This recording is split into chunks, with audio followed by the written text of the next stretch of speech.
Bienvenue sur Vie ta meilleure vie, le podcast des gens qui ne rentrent pas dans les cases et décident de sortir du cadre pour se créer une vie sur mesure de kiff en dehors des standards classiques. Tu trouveras sur ce podcast des conseils et des astuces actionnables directement pour passer à l'action et vivre ta meilleure vie, ainsi que des interviews de personnes qui sont sorties du cadre, qui ont créé eux-mêmes leur version de leur meilleure vie. Tu trouveras inspiration, conseils actionnables et une communauté de badass qui se bougent le fion pour créer leur meilleure vie. Si tu aimes le projet et que tu souhaites l'aider financièrement, tu peux tout simplement acheter un café sur Buy Me a Coffee. Tu trouveras le lien dans la description. Je te souhaite une excellente écoute. Bienvenue sur ce nouvel épisode du podcast Vie ta meilleure vie. Si tu écoutes ce podcast, il y a fort à parier que tu as fait ou tu es en train de faire une transition de vie. Dans la grande majorité des cas, cette transition implique de changer de travail ou bien de réorienter sa vie professionnelle. Et souvent, dans une réorientation professionnelle, tu vas peut-être décider de créer ton entreprise. Et est-ce que tu sais ce que c'est la première chose que les néo-entrepreneurs vont dire quand ils viennent de créer leur entreprise et qu'ils démarrent? C'est « je n'avance pas assez vite ». Et je veux vraiment qu'on s'attarde sur cette phrase dans cet épisode et surtout à ce que ça veut dire. Je suis sûre que tu remarques directement que, en fait, il manque quelque chose à cette phrase. Et il manque quelque chose de primordial. Quand on dit « je n'avance pas assez vite », c'est par rapport à quoi, en fait? Parce que quand on dit « pas assez », c'est en rapport avec quelque chose d'autre.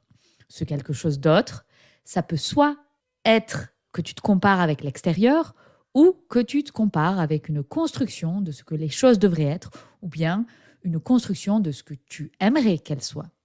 Alors déjà, premier scoop, si tu es un néo-entrepreneur et que là, actuellement, tu en es au début et que tu as l'impression que tu n'avances pas assez vite, c'est tout à fait normal. Tu as même peut-être déjà fait des business plans, des organisations, un agenda mensuel, des objectifs sur le mois, sur l'année, sur les 5 années, sur les 10 années à venir. Tu as préparé tout ça, tu t'es donné à fond et pourtant, tu sens que tu n'avances pas assez vite.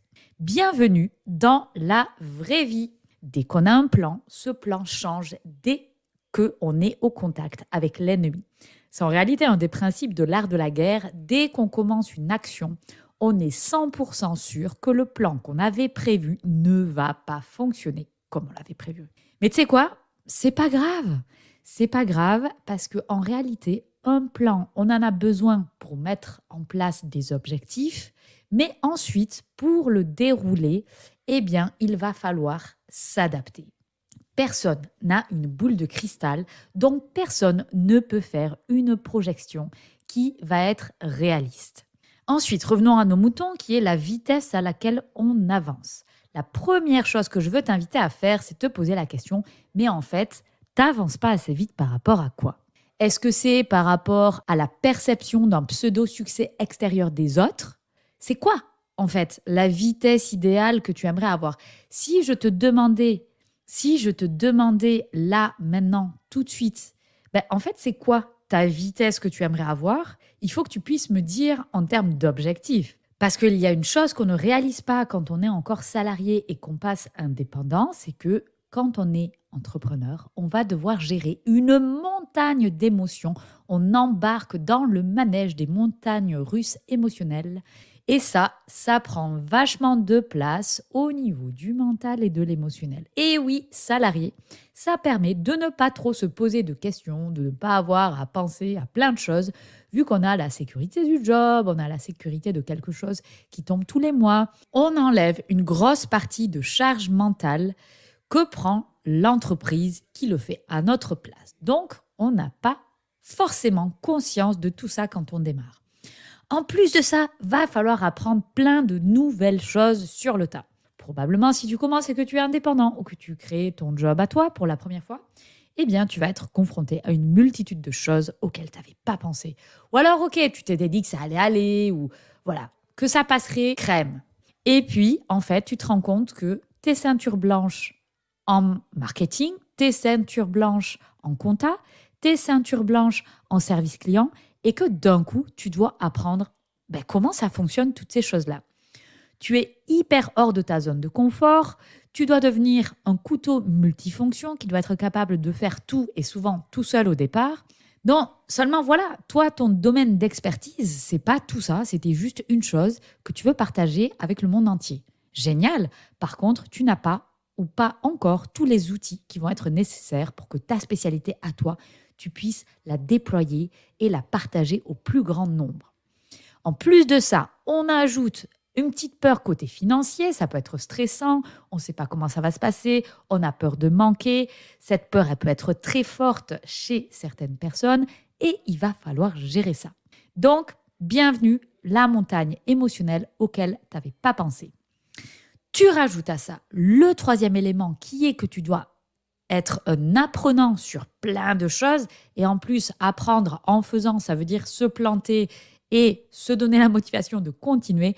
Donc, il y a une belle courbe de progression à prendre sur le départ qui est salée. Donc, en termes d'apprentissage, ça va être chargé et ça peut te donner l'impression de ne pas avancer. Donc là, maintenant, tout de suite, je veux que tu aies un petit peu d'empathie pour la personne que tu es parce que si tu es déjà passé à l'action, tu fais le plus dur là, maintenant, tout de suite. Tu te donnes une bonne tape sur le dos parce que là, tu es en train de faire la phase la plus difficile qui est le départ. Ensuite, je t'invite à te poser la question, qu'est-ce que c'est pour toi la vitesse à laquelle tu aimerais aller ? Et je veux que tu mettes des choses quantifiables derrière. Qu'est-ce que tu veux dire par vitesse ? Est-ce que tu aimerais plus de visibilité ? Est-ce que tu aimerais plus de clients ? Est-ce que tu aimerais plus de chiffre d'affaires ? Est-ce que tu aimerais plus de tout ça ? Mais c'est quoi en fait la vitesse où tu te sentirais satisfait par rapport à ce que tu pensais être une bonne vitesse. Ensuite, je veux que tu définisses des actions que tu peux mettre en place qui sont ciblées sur cette fameuse vitesse que tu aimerais atteindre. En fait, cette vitesse, on va la développer en objectifs et ces objectifs, tu vas définir une carte pour les atteindre. Et cette carte, c'est une succession d'actions qui vont te rapprocher de cet objectif. Ensuite, je veux que tu te poses la question, ton objectif, est-ce qu'il est réaliste ?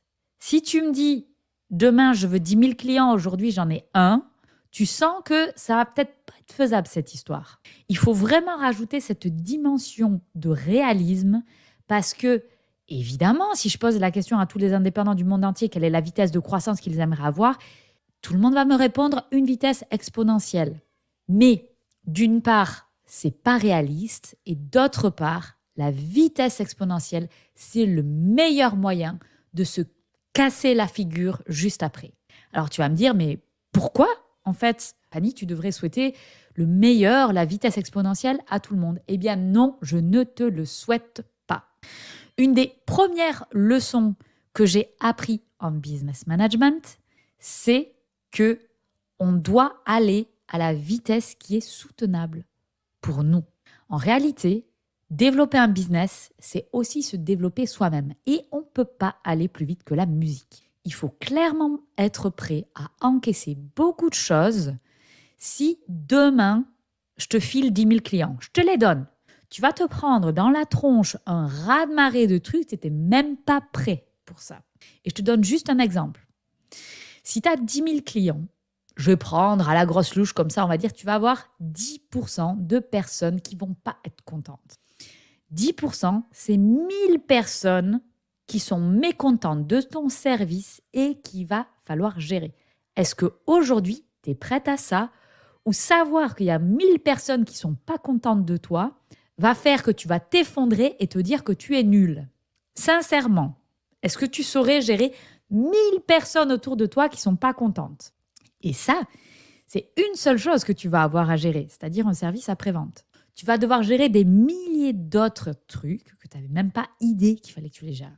Donc, une croissance à une vitesse qu'on ne peut pas soutenir, c'est la meilleure recette du burn-out de l'entrepreneur. Et ça, tu dois te le placarder devant ton écran d'ordinateur. Une croissance insoutenable égale burn-out. Et ça, bien sûr, je le souhaite à personne parce qu'après, c'est des mois pour se relever de ça. Alors aujourd'hui, à la fin de cet épisode, je t'invite à te poser la question, qu'est-ce que c'est la vitesse à laquelle j'aimerais aller ? Concrètement, ça veut dire quoi ? Quels sont les objectifs réalistes qu'il y a derrière et quelles actions je peux mettre en place pour les réaliser ? Mais surtout, je veux que tu te rappelles que la vitesse à laquelle tu vas, c'est la vitesse à laquelle tu grandis. Et sois un peu sympa avec toi-même et dis-toi que tu es déjà là aujourd'hui à des années-lumière de la toi qui était coincé il y a peut-être quelques mois, il y a peut-être un an, qui aimait pas sa vie, qui se sentait perdu, qui se sentait inutile, qui se sentait au fond du trou. Tu es déjà en train de faire l'impossible, ce que tu pensais qui était impossible. Donc, sois sympa avec toi. Le reste, c'est des outils, le reste, c'est des choses à mettre en place et tu vas aller à la vitesse à laquelle tu vas aller. Et ça, c'est vraiment quelque chose qu'il faut accepter, à moins que tu aies un impératif financier qui fait que peut-être tu dois appuyer sur la pédale de gaz. Ok, il y a une réalité de la vie qui fait qu'on a besoin d'argent pour vivre. On ne va pas se lancer si jamais il y a une telle pression financière. Il y a d'autres moyens de faire ça.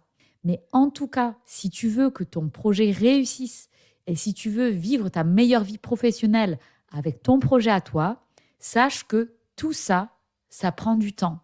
Et en fait, je vais finir là-dessus. Un arbre, on ne peut pas le forcer à pousser vite.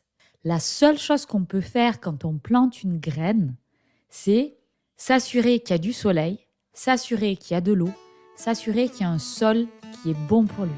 Le reste, c'est pas entre nos mains. Donc, avoir des objectifs, mettre en place des actions, c'est nourrir son projet et ensuite, il faut accepter la vitesse à laquelle on va. Attendez, ne partez pas avant que vous éteigniez votre téléphone et que vous retourniez à vos occupations. S'il vous plaît, est-ce que vous pouvez mettre une note de 5 étoiles sur votre plateforme d'écoute ? Et si vous avez un iPhone et que vous êtes sur Apple Podcast, est-ce que vous pouvez me laisser un petit commentaire ? J'adore lire vos commentaires et en plus, ça donne une grande visibilité au podcast, ce qui est indispensable pour assurer la pérennité de ce podcast. Et je vous en serai éternellement reconnaissante. Vous pouvez m'envoyer un petit message perso. Après, vous savez, je les lis et je vous réponds toujours.